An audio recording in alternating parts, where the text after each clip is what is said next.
India کے جو hackers ہیں انہوں نے فلسطین اور حماس کی 200 کے قریب ڈیوائسز کو ہیک کر لیا ہے، اور ان کا کہنا ہے کہ آنے والے ٹائم میں آفیشیل ہے۔ تو وہیں پر لبنان کے بعد اب اسرائیل نے سیریا پر بھی بمباری کی ہے، اور سیریا کی طرف سے بھی اسرائیل پر حملے کیے گئے ہیں، لیکن بات ٹائم میں آفیشیل ویب سائٹس کو بھی ہیک کر لیا جائے گا۔ دوسرے نمبر پہ خبر کے مطابق فلسطین اور حماس کا یہ کہنا ہے کہ اب ہم اسرائیل کے ساتھ سیز فائر جاری آپس میں ایک ان اینڈنگ قسم کی دشمنی یا کانفلکٹ کریٹ کر دیں اور پوری دنیا کو عذاب میں ڈال دیں۔ 70 سال سے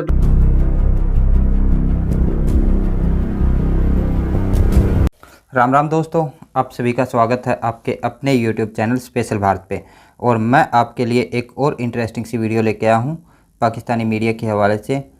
یہ خبر سرخیوں میں چل رہی ہے پاکستانی میڈیا میں کہ بھارتی ہیکروں نے حماس کے جو ڈیوائسز تھے ان کو ہیک کر لیا، اور آنے والے وقت اور بولا ہے آنے والے کچھ وقت میں ہم حماس کے بڑے ڈیوائسز کو بھی ہیک کر لیں گے۔ اور اب پاکستانی میڈیا میں یہ چرچا ہو رہی ہے کہ حماس کو بنا یدھ کے ہی بھارتی ہیکروں نے ہرا دیا۔ اگر ان کے سارے ڈیوائس ہیک کر لیے گئے تو وہ کچھ نہیں کر پائیں گے۔ اگر ایسا ہوا ہے تو یہ بڑی زبردست بات ہے، اور بھارتی ہیکروں نے اپنی آئی ٹی کی پاور دکھا دی ہے، اور اسرائیل کا ساتھ بھرپور سپورٹ کے ساتھ ہیکروں نے اپنا کام کیا ہے۔ دوسری خبر یہ آ رہی ہے کہ شہید لطیف جو ایک پاکستانی آتنکوادی تھے ان کی ہتیا کر دی گئی، وہ بھی پاکستان کے اندر ہی۔ سب سے بڑی بات، پاکستان کے اندر ہی ان کی ہتیا کر دی گئی، اور پاکستان کے اندر کہاں پہ ہتیا کی گئی؟ پاکستان کے پرتی جو پاکستان کے سیالکوٹ میں ان کی ہتیا کر دی گئی ہے۔ یہ لطیف جو ہے 25 آتنکوادیوں میں سے ایک تھا جنہوں نے 2010 میں چھوڑا گیا تھا سونیا گاندھی کے ٹائم پہ پاکستان کے پرتی گلوبل گیسٹ کے تحت رہا کیا گیا تھا، ٹھیک ہے۔ دوسرا 2016 میں اس نے پٹھان کوٹ میں آتنکی حملے میں مہتوپورن بھومکا نبھائی تھی، لطیف نے ہی، پٹھان کوٹ میں جو پاکستان میں آتنکی حملہ ہوا تھا۔ اور 2023 میں لطیف اب مارا گیا، اب یہ پتہ نہیں کس نے مارا۔ یہ کہ خبر کے مطابق انڈیا کے جو ہیکرز ہیں انہوں نے فلسطین اور حماس کی 200 کے قریب ڈیوائسز کو ہیک کر لیا ہے، اور ان کا کہنا ہے کہ آنے والے ٹائم میں آفیشیل ویب سائٹس کو بھی ہیک کر لیا جائے گا۔ دوسرے نمبر پہ خبر کے مطابق فلسطین اور حماس کا یہ کہنا ہے کہ اب ہم اسرائیل کے ساتھ سیز فائر چاہتے ہیں، لیکن اسرائیل کی طرف سے یہ کہنا ہے کہ اب جنگ سٹارٹ کی گئی ہے تو اسے اینڈ تک لے کے جایا جائے گا، ہم جنگ کے لیے تیار ہیں۔ پاکستانی پبلک سے بات کریں گے کہ کیا فائدہ کیا نقصان ہوگا جس طریقے سے اگر ٹیکنالوجی وائز ہیک کر لیا جائے گا۔ اور دوسرے نمبر پہ اسرائیل کی طرف سے جو سٹیٹمنٹ آئی ہے کہ اب سیز فائر نہیں ہوگا، جنگ ہوگی، اس پر پاکستان کی پبلک کیا اوپینین رکھتی ہے، انٹرنیشنل لیول پہ کیا ری ایکشن آ رہے ہیں، یہ سب باتیں اس ویڈیو میں کریں گے۔ جو میری پرسنل اوپینین ہے وہ بھی میں آپ کو بتاؤں گا اس ویڈیو میں۔ چلتے ہیں ویڈیو کی طرف اور ملتے ہیں ویڈیو کے بعد۔ السلام علیکم۔ وعلیکم السلام۔ آپ کا نام؟ افتخار حسین۔ کیا کرتے ہیں افتخار بھائی آپ؟ میں اب یہ جو انہوں نے بات کی، انہوں نے کہا کہ اچھا وقت بھی آئے گا، اور انہوں نے تھینک یو کیا کہ آپ ہمارے ساتھ ہیں۔ جیسا کہ میں نے آپ کو کہا کہ جس جنگ میں اگر امریکہ بھی شامل ہو جائے اور وہاں پر اسرائیل بھی ہو تو، اور اس کے بعد پتہ ہی چلے کہ پریزیڈنٹ پوٹن نے یہ کہا ہے کہ وہ غزہ کے ساتھ ہیں، اور ہونا ایسا ہی تھا۔ شاید کوئی اور وقت ہوتا تو پریزیڈنٹ پوٹن کی طرف سے کوئی اور فیصلہ کیا جاتا، لیکن جو کچھ پچھلے چند سالوں کے دوران ہوا ہے، جس طریقے سے رشیا پر سینکشنز لگائی گئیں اور پابندیاں لگائی گئیں، اور اس کے بعد یوکرین رشیا وار سٹارٹ ہوئی، اور اس میں بھی ہمیں فریق بنتے ہوئے نظر آئے۔ ایک طرف اگر یو ایس کھڑا تو دوسری طرف ہم نے چائنا کو دیکھا، اور پھر ہم نے رشیا کے ساتھ کھڑے ہوئے کچھ کنٹریز کو دیکھا۔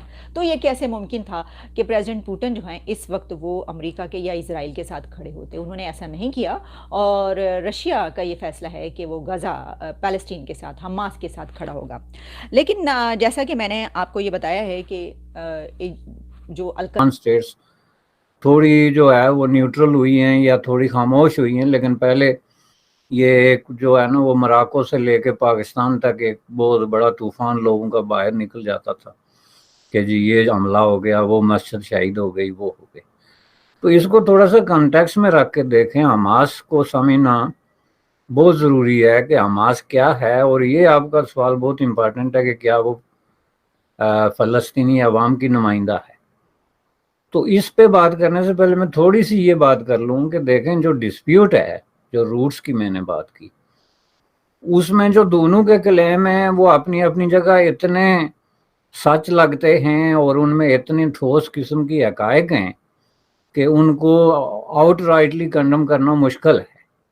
کہ مثلا وہ جو خطہ ہے جس پہ یہ لڑائی ہے, جو پیس آف لینڈ ہے, اس کا اصل مالک انڈیا کی طرف سے خبر یہ آ رہی ہے, انڈین ہیکر کی طرف سے خبر یہ آ رہی ہے کہ انہوں نے جو فلسطین ہے یا حماس کی اگر بات کریں تقریباً 200 کے قریب ڈیوائسز ہیں جنہیں ہیک کر لیا ہے, اور جو بڑا لارجر سسٹم ہے ان کا, اس کو بھی ہیک کرنے کے لیے اٹیک کیا جا رہا ہے. اگر یہ چیزیں ٹیکنیکلی ان کے کنٹرول میں آ جاتی ہیں, اسرائیل کے کنٹرول میں آ جاتی ہیں, جو ان کا ساتھ دے رہے ہیں ان کے کنٹرول میں, یہ تو پھر ٹیکنیکلی جو ہار جائیں گے, جنگ ہار جائیں گے. نہیں, وہ جہاں تک بات آتی ہے نا انڈین کی, تو انڈین ہیکر اگر کچھ بھی کرتے ہیں ٹھیک ہے, تو وہ ہمارے مقصد کے لیے نہیں کر رہے, خاص طور پہ مسلمانوں کے لیے. ٹھیک ہو گیا, ٹھیک ہے, یہ جو کچھ بھی کیا ہے یہ سارا سسٹم حماس نے کیا ہے. ٹھیک ہو گیا. ٹھیک ہے, نہیں, حماس کا ہی تو سسٹم ہیک کیا گیا انڈین ہیکرز کی طرف سے خبر کے مطابق. نہیں, میرا خیال ہے کہ یہ فیک خبر ہے. ٹھیک ہو گیا, کیونکہ اگر اس طرح ہوتا تو وہ بڑی جلدی پہلے ہی جو ہے نا اس دونوں کے کلیم ہیں وہ اپنی اپنی جگہ اتنے